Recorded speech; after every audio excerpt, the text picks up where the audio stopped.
Gang, YBP Nation, YBP Boxing, YBP MMA. It's your boy YBP Michael coming at y'all with a live update video. It just got announced that Curtis Blaydes will be taking on Jailton Almeida for UFC Sao Paulo, Brazil, coming up on November 4th. This is big news for the heavyweight division. Obviously, I'm low-key becoming a fan of Jailton Almeida with his performance over Rosenstrike and his fights before, taking on Anton Turkalj, the Contender Series fight against the Russian guy. I think his name was Nasruddin something. Just ragdolling Parker Porter, beating Shamil Abdurakhimov, I think his name is. Was ragdolling him too. And he's becoming this like new class of like heavyweights that are a little lighter than everyone else, but they have the skill that's lacking at heavyweight. They have the speed that's lacking at heavyweight, the athleticism, and he's freakishly strong, really long for the division, really big. And he's taking on a grappler, wrestler, in Curtis Blaydes with big hands too.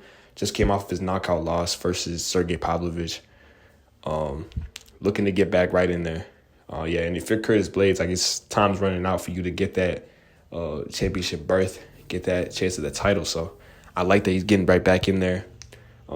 To be honest, he didn't take too much damage. He got knocked out. It's a quick fight. Definitely some stuff that he could work on, utilize his wrestling more. It's a really interesting matchup if we just look at it. Jailton is obviously going to be the taller fighter. Curtis Blaydes is going to be way thicker than him. I'm really excited for the grappling exchanges. Like, who's going to are they going to try to take each other down?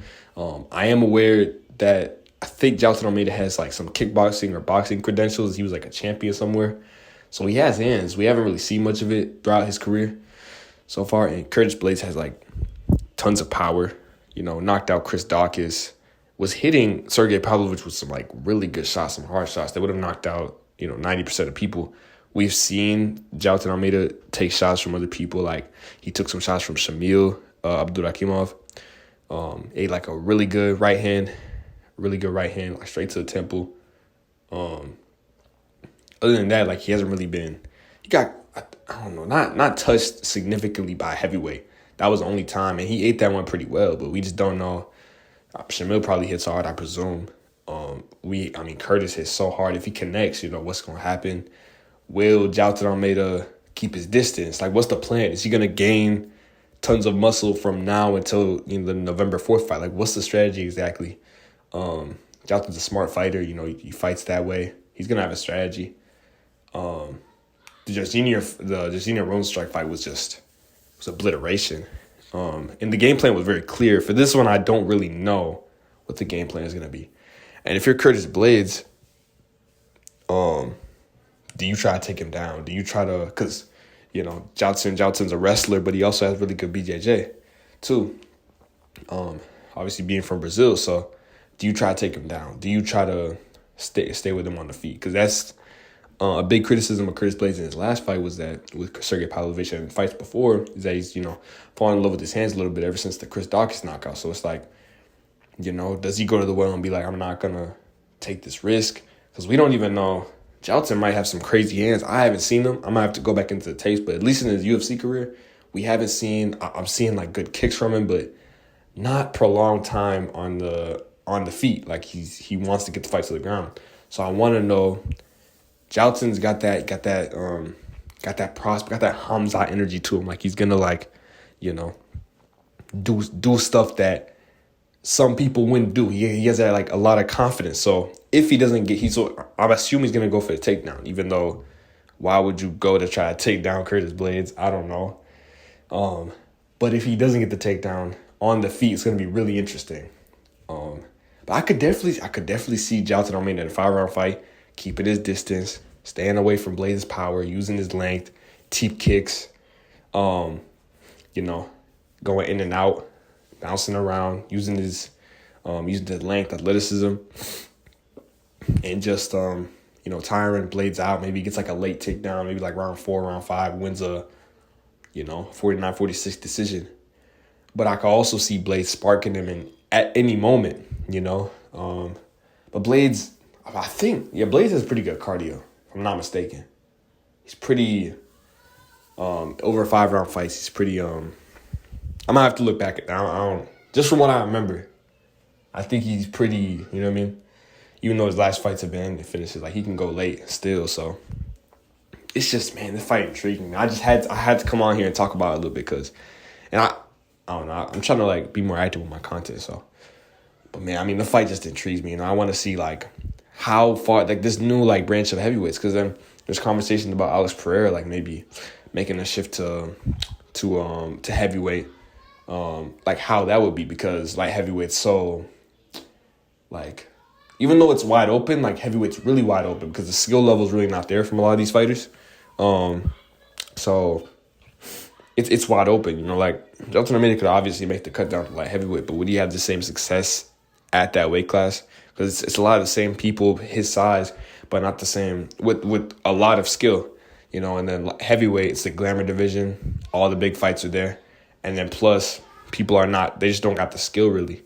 Once you get to the elite guys, like, you know, Blaydes has the wrestling, you know, Paulo has the power. Jones, obviously, I don't rate him as much as heavyweight, but, you know, he's John Jones. And then Cyril Gane, kickboxing champ or whatever. Alexander Romanov, wrestler, even though he looked bad in his last fight, like he has good wrestling credentials. Tom Aspinall, good BJJ, all around.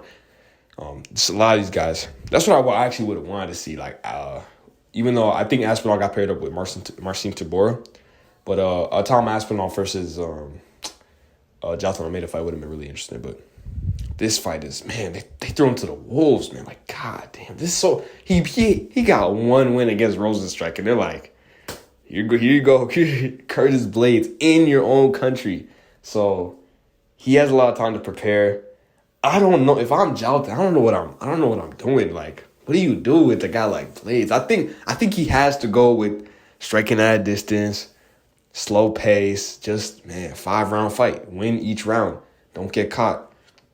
He has a relatively good chin. I don't think he's been maybe he's been stopped. I don't think he's been brutally knocked out in his career. It's heavyweight, but just stay your distance. Maybe try to shoot a takedown or two here, mix it in a little bit, but just stay away from the power. It has to be the strategy. And if you're Blaydes, you go for the takedown. You muscle in. You clinch. You let him know your size.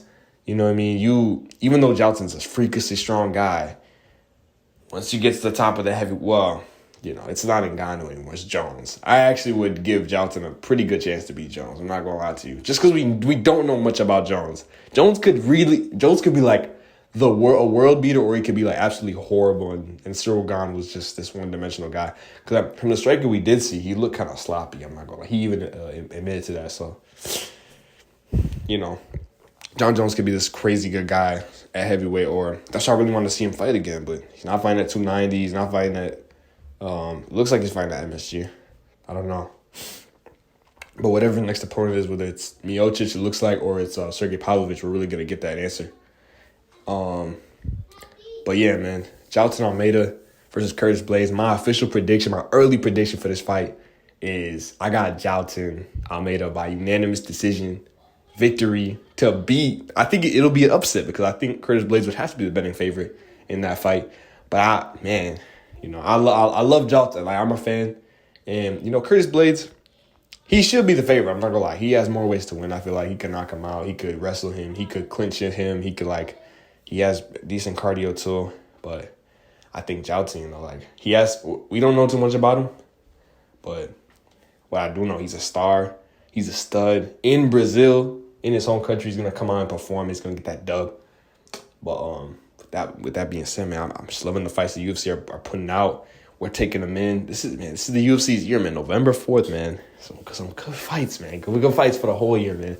So I'm glad to be a UFC fan. Glad to be a combat sports fan. Obviously, with boxing, Terrence Crawford versus Errol Spence. I was gonna make a video when that came out, but it was just a little too late. So maybe I'll make a video like later, just talking about it when the fight gets a little closer. But hey, man, leave a like on the video, subscribe. And that's all I got for y'all. YBP Michael out.